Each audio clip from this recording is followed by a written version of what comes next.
కృప అనేటువంటిది ఒక చిన్న ఎగ్జాంపుల్ చెబుతాను మీకు, వినండి. ఒక పెద్ద ఆయన, ఒక మహారాజు, ఆయనకి చాలా గొర్రెలు, ఒంటెలు, గాడుగులు, మేకలు, రకరకాలైనటువంటి జంతువులు ఉన్నాయి. ఆ రోజుల్లో పశు సంపదే కదా సంపద ఉన్నాయి. వాటిని గొర్రెల కాపర్లకి, మేకలకి, గొర్రెలని ఒక అతనికి 100 గొర్రెలు, ఒక అతనికి 500 గొర్రెలు, ఒక ఆయనకి 1000 గొర్రెలు, అలాగూ వారి వారి సామర్థ్యం కొలది గొర్రెలు అప్పగించి గొర్రెల కాపర్లు ఎప్పుడు ఏం చేస్తారంటే పరాయి ఊరెళ్ళి మేపుకొని రావాలి, పంపించాడు. వాళ్ళందరి మీద ఒక ఆయన హెడ్ ఉన్నాడు. వాళ్ళందరూ కూడా ఆయనకి లెక్కప్ప చెప్పాలి. ఆయన అప్పుడప్పుడు వచ్చి నీకు ఎన్ని గొర్రెలు ఉన్నాయి, ఈ సంవత్సరం ఎన్ని ఈతలు ఎన్ని, ఎన్ని గొర్రెలు పెంచావు అని లెక్కలు రాసుకొని వెళ్తాడు. ఒక రోజున వచ్చాడు ఒక కుర్రోడు, యవనస్తుడు. వచ్చిన తర్వాత ఒకడు వాడికి తినబుద్ధి అయినప్పుడల్లా దొంగ కాపరే, దొంగ కాపరే, కాపరే దొంగ కాపరి, ఈ దొంగ కాపరి గొర్రెలను చంపుకొని తింటున్నాడు. అడిగాడు, ఎవరు ఈ కుర్రోడు వచ్చి అడిగాడు, రే బాబు, నీ గొర్రెలు పోయిన నెలలో నేను లెక్క చూశాను, నిన్నున్నాయి, ఇప్పుడు ఏంది ఇంకా తగ్గినాయి, ఏం చేసావు అని అడిగితే నీకు చెప్పేది ఏందిరా అని రెట్టించాడు. వాళ్ళిద్దరికి ఏదో చిన్న వాదం జరిగింది. అక్కడ ఒక బండ తీసుకొని ఆ కుర్రోడిని అలా పెట్టి తల మీద పెట్టి మోదాడు. అక్కడికక్కడ పెట్టి చచ్చిపోయాడు గిలగిల కొట్టుకొని. ఈ కుర్రోడిని ఎవరు పంపించాడంటే రాజుగారు పంపించాడు, ఎందుకంటే రాజుగారి సంపద ఇది. ఇప్పుడు ఈ గొర్రెల కాపరుల్లో కొంతమందికి ఈ కుర్రోడు ఎవరో తెలుసు బాగా. ఈ కుర్రోడు ఎవరంటే రాజుగారికి ఒక్కగానొక కొడుకు. ఇప్పుడు ఈడు ఎవరిని చంపాడు? ఒక్క కొడుకైన రాజుగారి పిల్లోని చంపేశాడు. ఎందుకు రాయి తప్పు చేసేవన్నందుకు.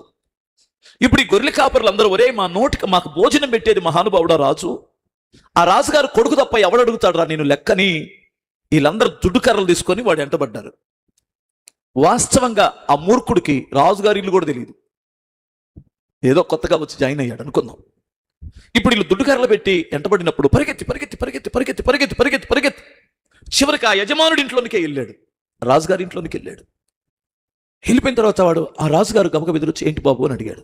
అయ్యా, నన్ను కొంతమంది చంపడానికి వస్తున్నారు బాబు, నువ్వు ఒక మాట ఇవ్వాలి నాకు అన్నాడు. ఏంటి నాయనా అని అడిగాడు. ఏం లేదండి, వాళ్ళ చేతిలో నేను చావకుండా నన్ను కాపాడుతానని మాట ఇవ్వండి అని చెయ్యి చాపాడు.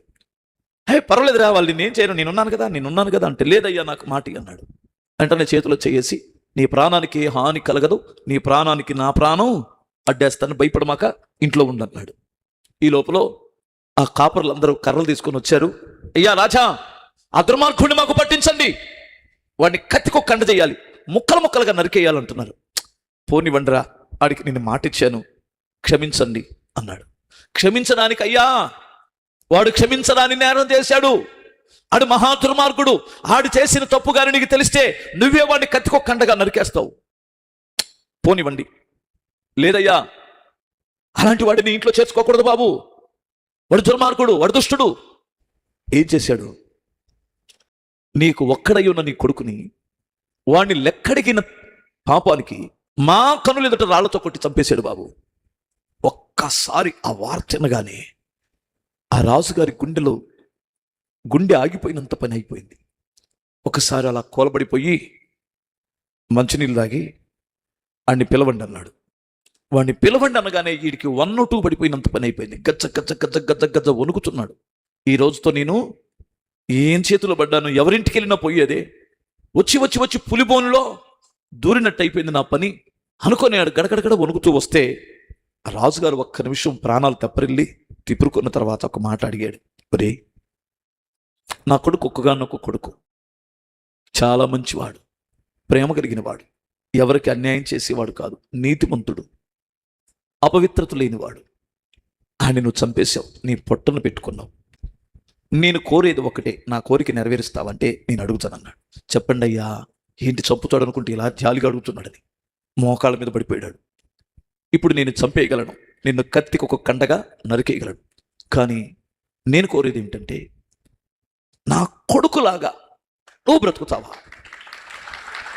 మీకు అర్థమైందా? నా కొడుకు నీతిమంతుడు, నా కొడుకు పరిశుద్ధుడు, నా కొడుకు ప్రేమ కలిగిన వాడు, నా కొడుకులాగా నువ్వు బ్రతికితే నా వారసుడిని చేస్తా, నేను నా ఇంట్లో నువ్వు వారసుడు అవుతావు అన్నాడు. అసలు ఊహించింది ఏంటి? చంపేస్తారని. సరే విడిచిపెట్టినా పర్వాలా, విడిచిపెట్టకపోగా ఏ స్థానం వచ్చింది ఇడికి ఆ ఇంట్లో? కొడుకు స్థానం, వారసుడు అయ్యాడు ఆ ఇంటికి. దాని పేరే కృప. అర్థమవుతుందా? దాని పేరే కృప. నువ్వు నేను చావవలసిన వారమై ఉన్నాం. చావవలసిన మనల్ని రక్షించడమే కాక ఆయన వారసులుగా ప్రకటిస్తున్నాడు దేవుడు. తను ఎందరు అంగీకరిస్తారో వారందరికీ దేవుని కుమారులగుటకు ఆయన అధికారము ఇచ్చాడు. ఇప్పుడు షరతు ఏమిటంటే, కృప పొందిన వాడు షరతు ఏమిటంటే, నేనిక పాడైన పాపిష్టి క్రియలను చేయను, నీ కొడుకులాగా నేను బ్రతుకుతా, యేసుక్రీస్తులాగా నేను జీవిస్తా. అది తీర్మానం. ఆ తీర్మానం ఎవరి దగ్గర ఉంటుందో ఆడు గొప్పవాడు అవుతాడు.